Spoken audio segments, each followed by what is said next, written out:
Hello विद्यार्थियों, मैं रवि कुमार आपका स्वागत करता हूं जेएचपी कोचिंग चैनल में। तो जैसा कि विद्यार्थियों हम कक्षा 10 गणित का अंशाल पेपर चालू किए थे, जिसमें विद्यार्थियों मैं आपको सेट नंबर 3 सॉल्व करा रहा था।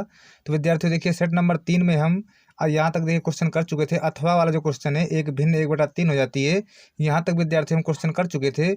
आज विद्यार्थी देखिए, मैं आपको यहाँ से क्वेश्चन कराऊंगा क्वेश्चन नंबर 4 से, है ना। यहाँ से विद्यार्थी हम क्वेश्चन करेंगे और देखिए कितने क्वेश्चन करना है। देखिए चौथा करना है, और देखिए विद्यार्थी चौथे का अथवा करना है, और देखिए ये 5वां क्वेश्चन करना है। छठ ये विद्यार्थी वाला हट गया, इसको नहीं करना है। तो विद्यार्थियों आपको देखिए 3 क्वेश्चन बताऊंगा और आपका ये सेट पूरा हो जाएगा। इसके बाद विद्यार्थियों कल मैं आपको चौथा सेट इसका सॉल्व कराऊंगा। तो आज हमारा तीसरा सेट फाइनल हो जाएगा। और विद्यार्थियों मैं आपको बता दूं, मैं प्ले लिस्ट बना के रखा हूँ चैनल में। अगर आप प्ले लिस्ट में जाएंगे तो वहाँ पर आपको मेरे सारे वीडियो मिल जाएंगे क्रमवार। तो चलिए विद्यार्थियों वीडियो को शुरू करते हैं। चलिए तो देखिए विद्यार्थियों, चौथा क्वेश्चन हमसे कह रहा है कि एक मंदिर की ऊंचाई 15 मीटर है। क्या कह रहा है, देखिए एक मंदिर की ऊंचाई 15 मीटर है और मंदिर के शीर्ष से सड़क के दूसरी ओर बने भवन के शीर्ष का उन्नयन कोण 30 अंश है तथा भवन के पाद का अवनमन कोण 45 अंश है। तो कह रहा सिद्ध कीजिए कि भवन की ऊंचाई इतनी मीटर है। चलिए विद्यार्थी इसको देखिए सॉल्व करते हैं। चलिए क्वेश्चन हमारा देखिए चौथा है। तो देखिए विद्यार्थियों कह रहा एक मंदिर की ऊंचाई 15 मीटर। देखिए एक मंदिर है, उसकी ऊंचाई 15 मीटर। देखिए ये मान लीजिए विद्यार्थी, ये हमारा ये देखिए ये मंदिर मान लो। ये क्या हमारा देखिए मंदिर है, इसकी ऊंचाई कितनी है 15 मीटर। देखिए इसकी देखिए ऊंचाई है 15 मीटर, हमने मान लिया है ना। मान लिया कि हमारा देखिए मंदिर है जिसकी ऊंचाई कितनी विद्यार्थियों 15 मीटर है इसकी ऊंचाई, ठीक है। इसकी ऊंचाई 15 मीटर है। फिर कह रहा है ये कि मंदिर के शीर्ष से, देखिए मंदिर का शीर्ष ये है, देखिए है ना। कह रहा मंदिर के शीर्ष से सड़क के दूसरी ओर, अब सड़क के दूसरी ओर मतलब इस साइड है ना, मंदिर के शीर्ष से सड़क के दूसरी ओर, चाहे इस साइड कर लो चाहे इस साइड कर लो, दूसरी ओर कह रहा है, चाहे इस साइड चाहे इस साइड। कह रहा है मंदिर के शीर्ष से सड़क की दूसरी ओर, तो मैं इस साइड ले लेता हूँ, सड़क की दूसरी ओर बने भवन के शीर्ष का उन्नयन कोण 30 डिग्री है। अब देखिए मंदिर के शीर्ष से भवन के शीर्ष का उन्नयन कोण कह रहा है, मंदिर के शीर्ष से दूसरी ओर एक भवन है, उसके शीर्ष का उन्नयन कोण 30 डिग्री है। अब विद्यार्थी उन्नयन कोण कह रहा है, तो मतलब कि उन्नयन कोण का मतलब है कि हम जब देखिए जब नीचे से जब ऊपर की तरफ देखते हैं तब उन्नयन कोण बनता है। तो इसका मतलब है कि जो हमारा भवन है वो ज़्यादा ऊंचा है, क्योंकि उन्नयन कोण बना रहा है ना। देखिए जो मंदिर का शीर्ष है वो भवन के शीर्ष से उन्नयन कोण बना रहा है, तो मतलब हमारा जो देखिए भवन है वो ज़्यादा ऊंचा है, ठीक है। देखिए हम भवन की ऊंचाई ज़्यादा ऊँच कर देंगे। देखिए ये मान लीजिए हमारा ये भवन हो गया, ठीक है। ये देखिए अब ये कोण है देखिए 30 डिग्री, ये वाला, ये मतलब यहाँ से खड़ा होकर यहाँ से इसके देखिए भवन के शीर्ष को देख रहा है, मतलब मंदिर के शीर्ष पर खड़ा है, अब भवन के शीर्ष को देख रहा है। देखिए यहाँ तक ये कोण हमारा 30 डिग्री है। देखिए ये, ठीक है। देखिए ये इस तरह कर देंगे तो ये जो कोण विद्यार्थियों ये हमारा कितनी डिग्री है, देखिए 30 डिग्री ये वाला।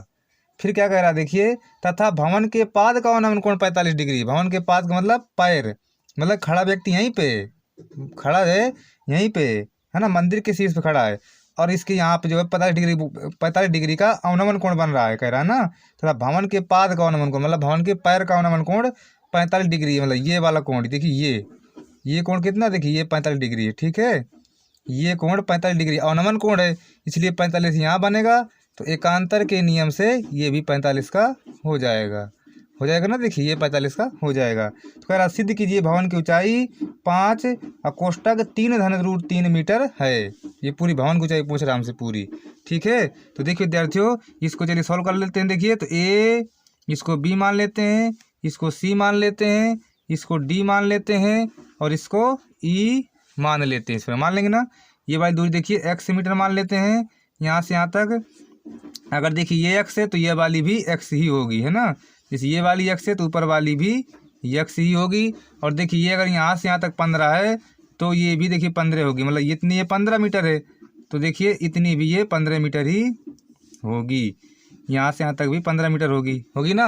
और इसको देखिए y मान लेते हैं, इतनी को y मान लेते हैं यहाँ से यहाँ तक। अब देखिए हमें पूरी भवन की ऊंचाई चाहिए, तो 15 धन y, तो y का मान निकाल लेते हैं, पूरी भवन की ऊंचाई आ जाएगी। अब देखिए यहाँ पे कितने समकोण त्रिभुज बन रहे हैं। देखिए एक ये बन रहा है तो इसको ले लेंगे, और एक यहाँ बन रहा है इसको ले लेंगे, ठीक है। तो लिखेंगे, देखिए यहाँ पे लिखूंगा मैं इस प्रकार, देखिए समकोण त्रिभुज कौन सा ले रहे हैं, देखिए ए बी सी में तो tan 45 ले लेते हैं ना। tan 45 देखिए tan 45 अंश बराबर tan लेंगे, क्योंकि देखिए लंब बटा आधार ना, तो tan ही लगेगा। देखिए लंब बटा आधार, तो tan 45 अंश बराबर कितना, लंब बटा आधार, तो 15/x हो जाएगा, ये हो जाएगा। तो देखिए tan 45 का मान कितना होता है 1, तो 1/1 बराबर 15/x, तो कैंची गुणा करा देंगे तो कितना मिलेगा देखिए x का मान, x बराबर मिला हमको देखिए 15 मीटर। ये x का मान मिल गया है ना, x का मिल गया। अब देखिए अगला कौन सा ले लेंगे, देखिए अगला जो समकोण त्रिभुज है ये वाला ले लेंगे, देखिए CDE में। ठीक है, देखिए यहाँ पे कर लेता हूँ, लिखेंगे समकोण त्रिभुज CDE में। ठीक है ना, ये वाला देखिए CDE में।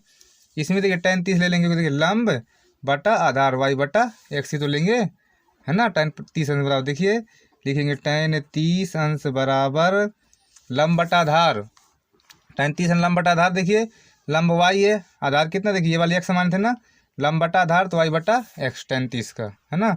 tan 30 अंश बराबर देखिए y/x आ जाएगा, हमको y का मान ऐसे निकाल लेते हैं बस।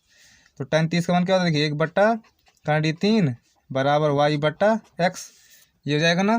तो यहाँ पे देखिए हमको x नहीं चाहिए, देखिए तो 1/3 बराबर y/x से कितना 15 रख देंगे, ये रख दिए 15 रख देंगे ना। अब कर देंगे कैंची गुणा, तिरछा गुणा, तो 3 y बराबर 15, तो देखिए तो y कितना मिलेगा, y बराबर 15/3, इसका परमेयकरण कर देंगे, 3 ऊपर नीचे ना परमेयकरण, तो कितना है देखिए 15/3 3 5 15, तो y बराबर कितना वाला देखिए y बराबर मिला 5/3। अब देखिए हमको पूरी भवन की ऊंचाई चाहिए, y का मान मिल गया, भवन की ऊंचाई निकल आएगी। लिख देंगे पूरे भवन की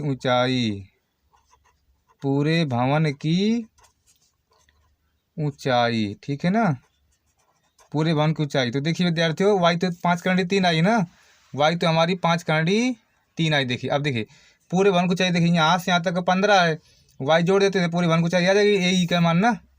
तो 15 में y जोड़ देंगे तो पूरे भवन की ऊंचाई नहीं आ जाएगी, बताइए 15 अब प्लस y था ऊपर ना, तो y का मान 5/3 जोड़ देते हैं। देखिए अब यहाँ से देखिए 5 कॉमन भी है, 5 कॉमन कर लेते हैं, 5 3 15, ये 5 कॉमन में √3 यहाँ बचा मीटर। ये लीजिए हमारा आंसर आ गया, पूरे भवन की ऊंचाई यही होगी। तो विद्यार्थियों आपके भी समझ में आया होगा। चलिए मैं अगला क्वेश्चन आपको बताता हूँ। चलिए तो देखिए विद्यार्थियों अगला क्वेश्चन कह रहा है, एक भवन के शीर्ष से एक स्तंभ के शीर्ष का उन्नयन कोण 60 डिग्री है। फिर कह रहा भवन के शीर्ष से स्तंभ के पाद का अवनमन कोण 45 डिग्री है। यदि स्तंभ की ऊंचाई 40 मीटर है तो सिद्ध कीजिए कि भवन की ऊंचाई इतनी मीटर है। चलिए विद्यार्थियों इसको भी हम सॉल्व कर देते हैं। चलिए तो देखिए विद्यार्थियों क्वेश्चन करेंगे हम कौन सा, अथवा वाला क्वेश्चन कौन सा करेंगे, अथवा क्वेश्चन। देखिए है ना, क्वेश्चन कौन सा हमारा देखिए अथवा वाला क्वेश्चन है। ठीक है, चौथे का अथवा क्वेश्चन कर रहे हैं। कह रहा एक भवन के शीर्ष से एक स्तंभ के शीर्ष का उन्नयन कोण 60 डिग्री है। तो देखिए विद्यार्थियों एक भवन बनाते हैं सबसे पहले। देखिए मान लेते हैं हमारा देखिए ये भवन है ना, ये क्या है भवन है। और देखिए एक भवन के शीर्ष से, भवन का शीर्ष ये है, देखिए कह रहा एक भवन के शीर्ष से एक स्तंभ के शीर्ष का उन्नयन कोण, मतलब उन्नयन कोण का मतलब है कि जो है हम नीचे से ऊपर की तरफ देख रहे हैं, मतलब हमारा भवन जो है, मतलब भवन हमारा छोटा है और जो स्तंभ है वो ज़्यादा बड़ा है, तब तो जो है इस भवन के शीर्ष से स्तंभ के शीर्ष का उन्नयन कोण 60 डिग्री बन रहा है ना। मतलब हमारा भवन जो है छोटा है और जो हमारा देखिए ये मान लो हमारा स्तंभ है ये थोड़ा बड़ा है उससे, है ना, तब मतलब उन्नयन कोण बन रहा है इसके शीर्ष से उसके शीर्ष का, है ना। मतलब भवन के शीर्ष से स्तंभ के शीर्ष का उन्नयन कोण बन रहा है तो मतलब ये बड़ा होगा ना स्तंभ।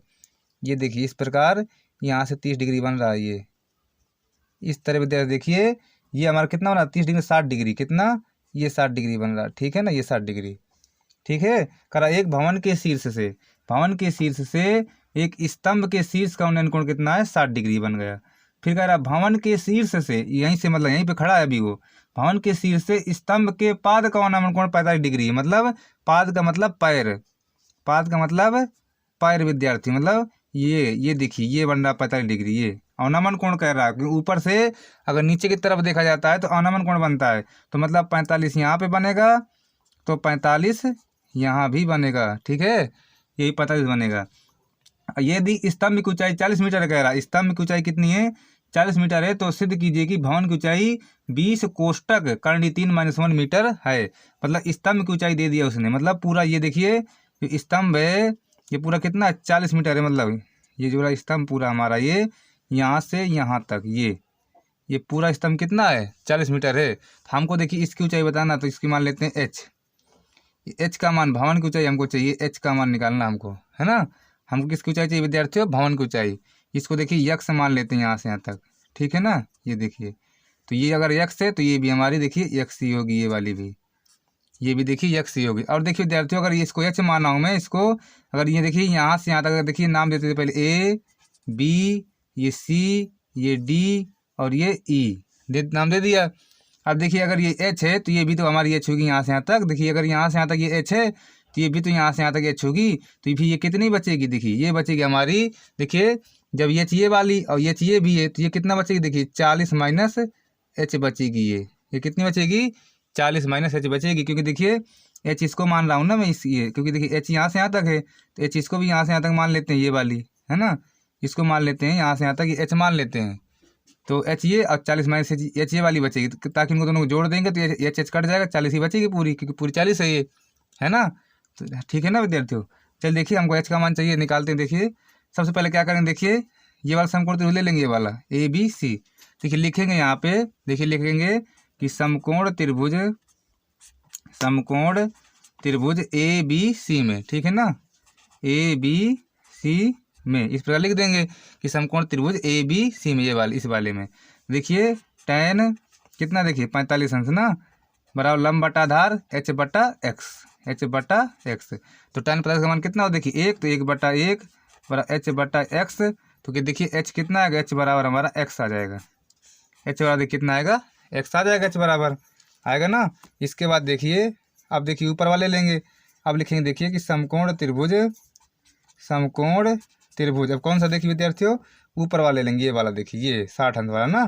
देखिए समकोण त्रिभुज डी सी ई में लिख देंगे, डी सी ई में, इसमें देखिए 60 है, लिखेंगे tan 60 अंश बराबर, देखिए लंब बटा आधार, तो 40 माइनस एच बटा एक्स, 40 माइनस एच बटा एक्स लिखेंगे, 40 माइनस एच बटा एक्स इस प्रकार लिख देंगे। tan 60 का मान कितना होता है, करंडी 3/1 बराबर 40 माइनस एच बटा एक्स। तो हमको देखिए एच का मान चाहिए, एक्स थोड़ी चाहिए, है ना, एक्स को हटा देंगे यहाँ, क्योंकि हमें एच का चाहिए, भवन की ऊंचाई चाहिए हमें, एक्स हटा देते हैं यहाँ से, एक्स हटा देंगे। देखिए एक्स किसके बराबर, एच के, तो एक्स जगह एच लिख देंगे ना। देखिए करंडी 3/1 बराबर 40 माइनस एच बटा एच इस प्रकार लिख देंगे। अब कैंची गुणा करा देंगे तिरछा, ये देखिए, तो करंडी 3 एच बराबर 40 माइनस एच, तो देखिए करंडी 3 एच इस साइड आएगा, ये प्लस का एच बराबर 40 हो जाएगा ना इस प्रकार ये। इसके बाद देखिए यहाँ से कॉमन कर देंगे, एच कॉमन करेंगे तो करंडी 3 + 1 बराबर 40। तो देखिए ये बटा में जाएगा, देखिए तो एच बराबर आएगा हमारे पास 40 बटा करंडी 3 + 1 ही हो जाएगा। इसका करेंगे देखिए परिमेयकरण, तो चिन्ह बदलेंगे, यहाँ से चिन्ह बदल के परिमेयकरण करते हैं ना। देखिए करंडी 3 - 1 करंडी 3 -1 इस प्रकार परिमेयकरण कर देंगे इसका। तो देखिए एच बराबर आएगा हमारे पास 40 कोष्टक करंडी 3 - 1 बटा, देखिए a + b a - b, a² - b² करंडी 3 का स्क्वायर 3, देखिए a + b a - b, a² - b² होता है ना, a², तो करंडी 3 का स्क्वायर 3 हो जाएगा, -b² 1 का स्क्वायर 1 हो जाएगा, ये हो जाएगा ना ये। तो इसके बाद देखिए विद्यार्थियों एच बराबर आएगा हमारे पास 40 कोष्टक करंडी 3 - 1 बटा 2, है ना, 3 में एक जगह 2 से काटेंगे तो 20। तो देखिए एच बराबर मिलेगा हमको 20 कोष्टक करंडी 3 - 1 मीटर। ये विद्यार्थी देखिए हमको सिद्ध करना था, हमारा देखिए आंसर आ गया, प्रूव्ड हो गया, है ना, और आपके भी समझ में आया होगा। तो चलिए विद्यार्थियों अगला क्वेश्चन सॉल्व कर लेते हैं। चलिए तो अगला क्वेश्चन देखिए विद्यार्थियों 5वां क्वेश्चन करेंगे। ये लास्ट क्वेश्चन देखिए, कह रहा है एक ठोस एक शंकु के आकार का है, एक ठोस है एक शंकु के आकार का है जो एक समान आधार त्रिज्या के एक अर्धगोले पर अध्यारोपित है। फिर कह रहा है यदि अर्धगोले का वक्र पृष्ठ तथा शंकु का वक्र पृष्ठ समान हो, है ना, कह रहा अर्धगोले का वक्र पृष्ठ तथा शंकु का वक्र पृष्ठ समान हो तो शंकु की त्रिज्या और ऊंचाई का अनुपात ज्ञात कीजिए। तो चलिए विद्यार्थी देखिए इसको भी सॉल्व कर लेते हैं। 6 नंबर का पूरा क्वेश्चन है, बहुत ही सरल भी क्वेश्चन है ये। चलिए इसको भी सॉल्व कर देते हैं। चलिए तो देखिए विद्यार्थियों क्वेश्चन कौन सा हमारा, क्वेश्चन नंबर देखिए 5वां क्वेश्चन कर रहे हैं हम, है ना, कौन सा क्वेश्चन कर रहे हैं, 5वां।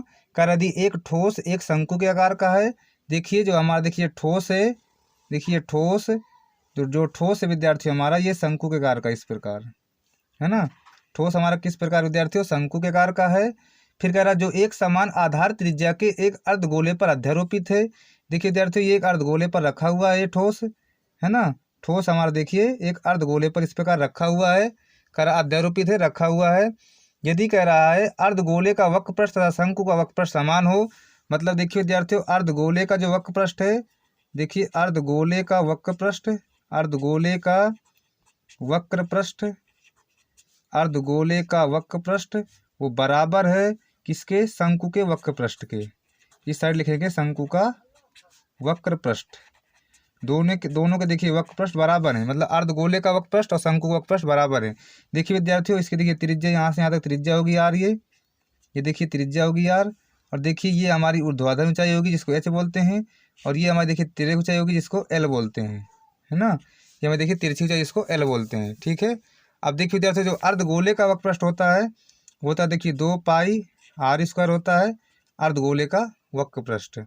देखिए जो शंकु का वक्र पृष्ठ होता है वो देखिए वो पाई आर एल होता है। शंकु का वक्र पृष्ठ क्या होता है, देखिए पाई आर एल होता है।